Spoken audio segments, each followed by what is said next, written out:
Eccoci, siamo qui con il nostro amico Paolo, istruttore di GDM Ortodinamica, che ci spiega con parole sue nei dettagli di cosa stiamo parlando quando nominiamo queste due attività sportive.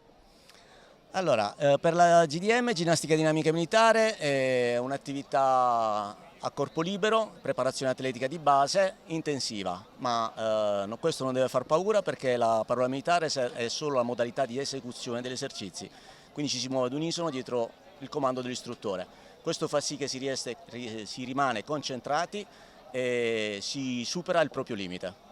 Aperta a tutte le preparazioni, quindi ognuno comincia da dov'è e pian piano migliora. Per quanto riguarda l'ortodinamica invece è una ginnastica più fisioterapica, più riabilitativa, quindi preventiva o curativa, con esercizi neuromotori, oculomotori, si lavora sulle microarticolazioni, su varie patologie, viene anche personalizzata fino ad arrivare al protocollo da seduti anche a livelli parkinsoniani. Ecco, se io volessi approcciarmi alle vostre specialità sportive, dove ti trovo, Paolo?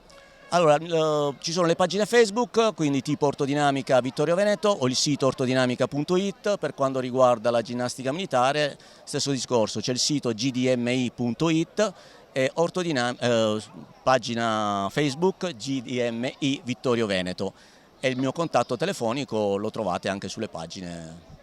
O lo diamo, non so.